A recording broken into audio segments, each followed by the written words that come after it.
Hello and welcome to this episode of The Unnoticed Entrepreneur. Today, you might be feeling a little bit warmer because we're going to Bali, actually. We're going to talk to Matthias Boissonot, a Frenchman who grew up in Polynesia and who has a very interesting company called Handprint Tech. We're going to find out why it's called that. And they're working at the intersection of sustainability and technology and helping now over 200 companies attain their sustainability targets. We're going to talk about how they're using lead magnets, how they're using a calculator, and how he's got over 1 million views to a LinkedIn post. Matthias, welcome to the show. Thank you so much for having me, and I'm super excited to participate today to share, more on the tactics side, what we do in terms of growth, because typically podcast interviews are more about selling our product and all, and I'm super passionate about growth and tactics in particular. So thank you for having me. Yeah, Matthias, thank you for taking the slight reorientation because this show really is about how an entrepreneur builds a business as much as the business they're building now. But it will create context if you can just explain what business you are building, because then, my fellow unnoticed entrepreneurs know what you're doing. So tell us, what is the company doing? Absolutely. So you, of course, know that we are living a huge environmental crisis, right? And so we develop a technology platform that enables companies to make a positive impact that is verified, quantified, etc., while growing with the planet. So while creating business value out of it um, through different techniques like mostly engaging with stakeholders, engaging with users. So typically our clients are in the advertising space, in the banking space, integrating in iBanking and so on. And so that's what we do. The company is called Handprint. Handprint is also a scientific word, right? That describes the sum of your positive impact as opposed to your footprint, which is the sum of your negative impact. I'm sure you've heard about carbon footprint, water footprint, etc. So we enable companies to make that positive impact, to grow their handprint, and to quantify it in real time. I love that. And you're doing it from Bali, which is, a beautiful place to do that, but also because of what's happening from a sort of global point of view, you're reaching out to customers and clients all over the world. So, Matthias, tell us, how have you been building the Handprint brand? You've got over 200 companies now, and big ones as well, using your technology. So let's just talk about how you're doing that. How have you been introducing what is really an innovative solution to a very complex problem? Absolutely. So first of all, in terms of context of who our clients are, so we're a marketplace for positive impact, right? So our demand side are companies that are purchasing that impact, so that are funding restorative impact in the form of reforestation, ocean plastic cleanup, coral reef reconstruction, habitat protection, etc., to reach, for example, biodiversity targets or restoration target, the UN 30 by 30 targets or net zero targets, etc. Those companies are mostly in the global north, right? In countries in North America, in Europe, Japan, Australia, Singapore, for example. And our supply, which is project developers on the ground, NGOs doing the groundwork of restoration and protection of nature, they are mostly in the global south, right? So a lot of the most critical ecosystems, the most vital ecosystem for planetary health, are in the global south, especially in the Southeast Asian region. So being in Indonesia for us is very critical, because one of the most vital ecosystems is the mangrove ecosystem that spans from Myanmar to Indonesia. And so most of our beneficiaries actually are in that region. So we need to be here. Our HQ is in Singapore. We have operations in Bangkok, Ho Chi Minh, in Lisbon as well, soon in the US for sales. But it's also important to be close to our partners that are doing the work on the ground, and for which we basically we help them to digitize their impact reporting, how they are conducting their activities, so that they level up their reporting game, I would say, to get access to that international funding from which they used to be excluded, right? So that's the problem we solve for the supply side.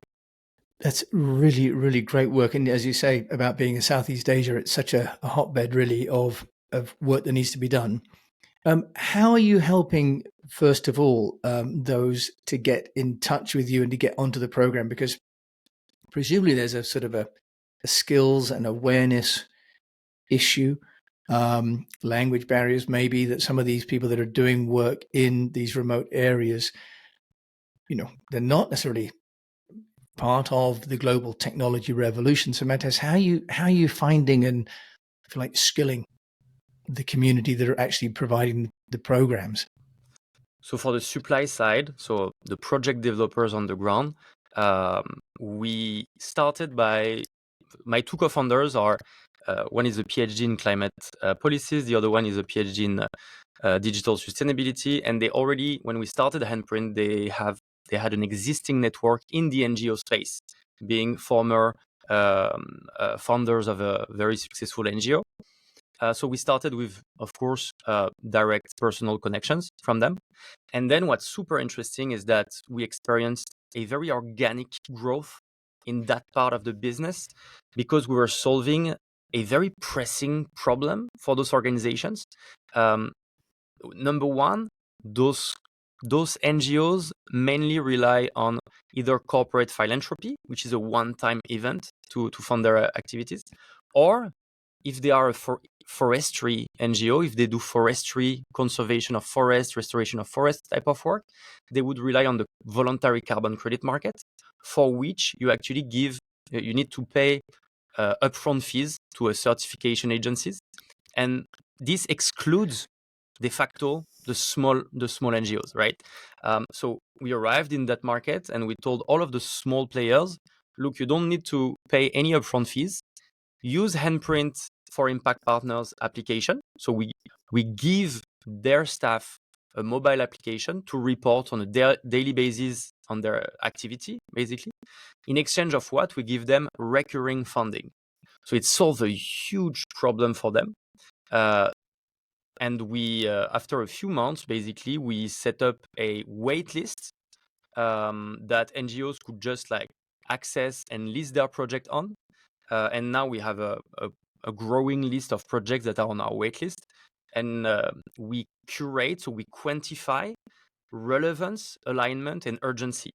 So relevance to the United Nations SDGs, alignment in terms of what the country needs, what this specific territory needs, to assess if the money is well allocated on that project, and urgency because there are some vital ecosystems that are much more urgent to restore and protect than others.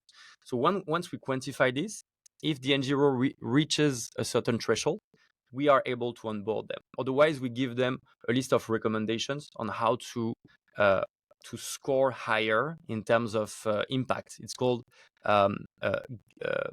theory of change quantification, basically, how much they are going to be able to move the needle. And now we really have a very organic growth on that part of our marketplace, also because the NGO world is quite small, and NGO managers speak to each other, and Yeah, that's wonderful, because in any marketplace you've got to have, if you like, the supply side, haven't you, first? So you've been working on building out the supply side. Now let's talk about how you, if you like, educate the market, because I can see you've got clients like Uber Eats on your website, for example. Tell us about how you've gone out, because you've got to build the credibility of the platform as well, haven't you? And the nature of the problem. So this whole crossing the chasm is really what I'm interested in, Matthias. How have you and Handprint been managing that part of the process? Because that's really where the, if you like, the activation of the work takes place, isn't it? Absolutely. So what we've always tried to do is to go beyond just offering companies, demand side, a way to easily make a positive impact. Because otherwise, we are only tapping into the sustainability budget, which in companies is quite limited, right? So we wanted to transform this into accessing more strategic budgets from companies. So we always try to make it a lever of growth for companies to invest in the restoration of nature, by implementing use cases where they could like communicate around their positive impact to their users, engage with them whenever there is a positive story. I just give you an example. So last week in one of our largest restoration sites in Situbondo in East Java in Indonesia, the team on the ground witnessed a very rare species of crab, of mud crab, coming back to the restoration site. So they took pictures, they geolocated the picture, they explained why it's so important. They uploaded that on our platform, and instantly all of our clients received that impact story. They could send that to their employees, they could provide this to their users, to their different stakeholders, and this provides companies with a way to engage with their audience through the angle of what they are doing good for the planet. So it's a way to create value out of sustainability commitment, right? While being super quantified, science-based, trustworthy, to also avoid accusations of greenwashing. Look, and I can see, on the website as well, which is handprint.tech for everybody that's interested. You've got success stories about us and impact education publications. Can you just tell us also a little bit about, you talk about quantification. You have this calculator, because for many companies, it has been greenwashing. And it seems as though what you're doing as really a group of, I think, as engineers, Matthias, you mentioned before, you're giving the company something for their investors to say, hey, not only we make a difference from a CSR point of view, but from an impact and profitability point of view. How are you doing that work? How are you demonstrating profitability? So it depends on the use case. So typically, profitability is established with a data analysis. Basically, we've done it for two major use cases. We are doing it for a third one. The first two were for e-commerce and the advertising industry. E-commerce, we demonstrated that handprint integration through A/B testing increased by 16% the cart conversion. So it increases sales directly of the company using Google Optimize, A/B testing, completely available data.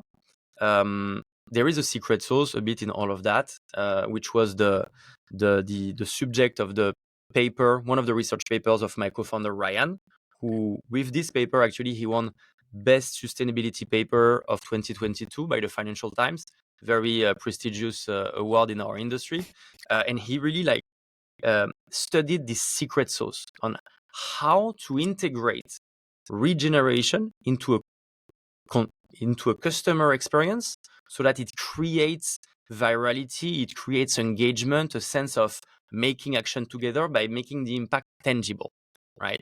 And that's really the big difference. So we've done it for e-commerce. We've applied the same scientific findings also to the advertising industry with our partner Teads, which is a large advertising technology platform that computed plus 9% of ad recall plus other metrics that are very specific to their industry. So I wouldn't remember, but from their world, it was really a success to integrate regeneration into a marketing campaign and demonstrate in real time how much is being created on the ground to engage with users. And we are doing it now in the banking space. So we are integrating into the iBanking environments of 4 banks. And we will be collecting data and see how we can make it really ROI positive for those banks, knowing that those banks, they really use our technology to acquire and retain younger audiences, right? That are otherwise going to digital banking and they don't really know how to engage with them. So they are creating these climate action programs. and they are using us among other technology platforms to make this happen. So Matthias from Handprint Tech over there in Bali. So you've described now how you've acquired, if you like, the programs that will receive the funds, and excuse me. And now we're explaining the benefit that you're demonstrating through education to the client base. Just turning our attention to you as an entrepreneur, how have you been building the Handprint Tech brand and scaling that? Because you've gone beyond the initial startup. Now you've got over 200 clients. So plainly you're doing some things right beyond the core purpose of the company. I think from day one, because of the strong DNA of science and really challenging the status quo of sustainability, we communicated a lot on LinkedIn specifically. That has been an amazing channel for us, and creating a strong voice about, look, this is what science says we should do, and this is very different from what sustainability practice is today. Right? So there is really a gap here. What science points at is more this type of practice towards beyond carbon targets, toward like systemic thinking, system thinking around like what is the impact of my company, but not only in terms of carbon, which is a very limiting dimension, in terms of society, in terms of planetary health as a whole, including biodiversity, etc.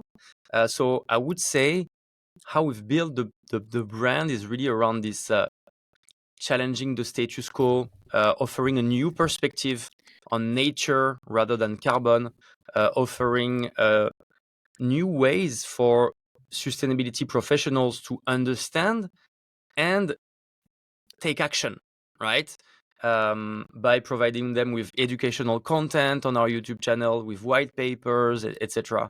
So that's really from day one what we've been trying to do is really to be this new way of thinking about sustainability with very pragmatic and concrete examples and actionable tools. Matthias, now, if other people want to use the tools that you've got on your Handprint.tech website, like the calculator, which seems, a really valuable tool, can they do that? Have you got a program that enables other people to, if you like, sort of amplify what you're doing, but through their own channels? Absolutely. So this calculator is open source and also open science, meaning that any scientist can contribute to this project. What we're really trying to do with this calculator is that for the past 25 years, how sustainability has been practiced as a field of science and within corporate organizations and as a corporate strategy, basically, it's been by one, establishing the carbon footprint of the company, two, reducing that carbon footprint, and three, offsetting the remaining, which for the past 25 years was, I would say, a good first step. But now what we're seeing, and the scientific consensus around this is that if we want corporate action to be synchronized and to be efficient, we need to go way beyond this. And we need to think in terms of how to make my business operate within the planetary limits. One of the planetary limits only is related to carbon, and carbon is only one of the spheres of the planet. There is also the biospheres, right? The fauna and flora, the anthroposphere, which is human beings that are not separated from nature, right? It's this idea that humans and nature are separated is one of the root causes of most environmental problems today.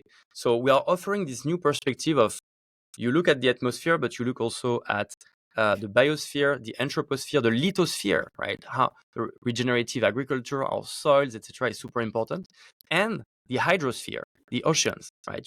We also need to regenerate oceans if we want to solve the crisis, because all of those systems are interconnected, and we cannot just isolate the atmosphere and say, my company has this much carbon footprint, so I'm going to go to zero. It doesn't work that way, unfortunately. And most calculators that you can find online today are carbon emission calculator. So they are very limiting in the approach. What we do is a calculator that tells you, okay, regarding the industry, the geography you're in, the wealth creation that you enable, and through that, the consumer patterns that you enable, you should be contributing to the restoration of nature by this much, if we want to have a chance to stay within planetary limits. And it's a completely new way of looking at it. And we are offering this almost as a gift, right? Even we have some competitors now that are using it, and that are soon going to integrate that, I hope, natively on their website, and all to really amplify this new way of calculating. We are really in an approach of the more value we provide to our audience and our ecosystem, because sustainability is a niche, and within that niche, regeneration is a micro niche, right? So we really believe in collaboration over competition. And so for that, we try to provide as much value as we can. Yeah, and I see that you've got sort of almost an ambassador program there, Matthias, haven't you? So that people can use your API, plug it into their website, and be part of the cause, which is amazing. And I've also been looking at your YouTube channel, which I can encourage people to have a look at, because there you've got amazing resources, all really based around education. That's kind of a recurring theme, I think, today around what you're doing with Handprint. Matthias, is there something that hasn't worked? You know, as an entrepreneur, I'm afraid we always have some things that, you know, have not worked. Something you'd say as an entrepreneur that you tried that didn't really yield the results that you might hope for? No, absolutely. So when we launched in 2020, at the very beginning of COVID, actually, I think it was in April or May that we launched our SaaS platform. We decided to focus on one problem to solve for one segment of the market, for one very specific problem for one industry, etc., which is like the playbook, the startup playbook, basically, that we are following to the letter. And because it was COVID, we decided to start with e-commerce, right? So we wanted to enable e-stores to easily, in a very smooth and clean way, to integrate regenerative sustainability into their e-store and show it to their audience to try to create business value. And while we had an okay traction, I would say, on this product, I think it's super important to also align the DNA of the company, the profile of the founders, etc., with the problem that we're solving. Because ultimately, we were focusing on trying to solve a problem that were not super aligned with the founder's profile, which Handprint really solves the problem in terms of impact curation, verification, quantification. It's very science-based, and typically e-stores, small brands that sell, I don't know, bikinis, fashion brands, cosmetic brands, they don't require that level of sophistication. And what we realized is that the companies that were contacting us, all of the inbound, were from much larger companies, because they care about that standard, right? So I would say the market really proven us wrong in terms of, no, you are not solving a problem for this audience. They don't need you. Even if we spend a lot of time solving this problem, and we had significant traction by the end, but we had really to reorient our efforts towards market signals of like those big companies that were asking us, like, can we use your technology? And so we had to adapt our product. We had to adapt our teams, right?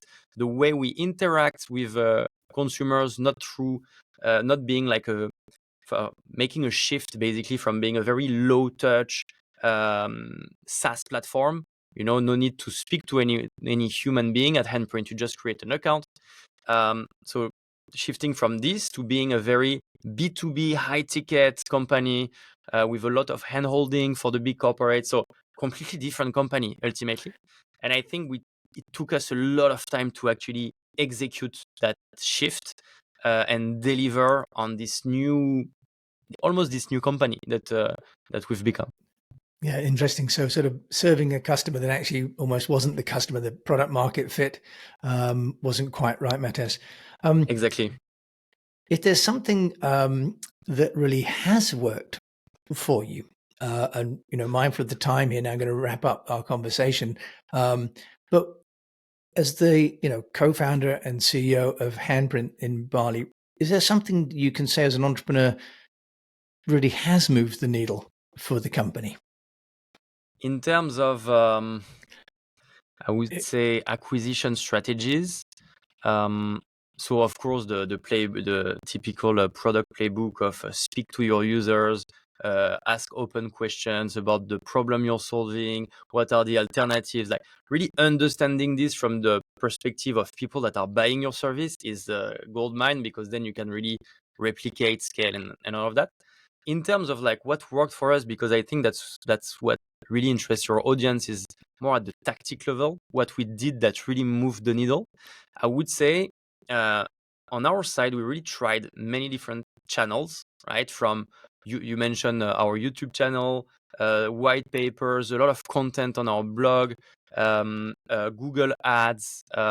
We also have a growth network and a calculator that acts as a lead magnet. So we really have a lot of channels for acquisition. The one that really works for us is generating introductions, right? It's like we have this chance of uh, attracting some light, I would say, in our space. So we have lots of people, especially investors, that contact us to start a conversation, for example. Now, systematically, because we have identified that this is a winning tactic for us, we ask for 2 introductions. So we go through their portfolio companies. We identify 2 companies that are similar to some companies we are working with. And we draft an email saying, hey, we are working with these companies in your space. We think we can provide you with a lot of value with a short video, short deck. And we ask these people that are willing to speak to us for 2 introductions. And then we also ask 2 introductions to the people that we're talking to. And this has proven to really generate a lot of leads for us. There is nothing better, I feel, than warm introductions from investors, or even better, warm introductions from clients that just tell someone else, look, we've been using Handprint for a year. Look at the results. It's amazing. You should engage with these guys. I know that you're starting your sustainability journey, for example. This has proven to work a lot for us, and we're trying to scale that with the growth network that I was mentioning by financially incentivizing people to make introductions through a referral agreement for ambassadors, basically. Matthias Boissonot in Bali. If you want to find out more about you and get an introduction to you and Handprint Tech, where can they do that? They can go on LinkedIn, where we are very active, my co-founder and I, mostly. So Matthias Boissonot, Mathias Boissonot. Or you can find me also on the LinkedIn profile of my company, Handprint Tech. You will see some posts, recent posts that had a very significant reach, over 1.3 million views on one of our latest posts about mapping the nature tech ecosystem. And you can drop me a note. Super happy to engage and talk about anything that we talked today related to growth tactics or sustainability as well. Super happy to engage with the community. Matthias, thank you so much for joining me. What a fascinating conversation. Thank you. And what wonderful work you're doing. Thank you so much for sharing what you're doing. Amazing. Thank you so much for having me, James. And I'm looking forward to seeing this live. Well, me too. So we've been listening to Matthias Boissonot, and of course, I'll put his details in the show notes of Handprint. It's handprint.tech is the website. So if you've enjoyed this, do please share this with a fellow entrepreneur and review the show. That also really helps. And do reach out to Matthias, consider joining up with their program. And until we meet again, I just do encourage you to keep on communicating. Thank you for listening.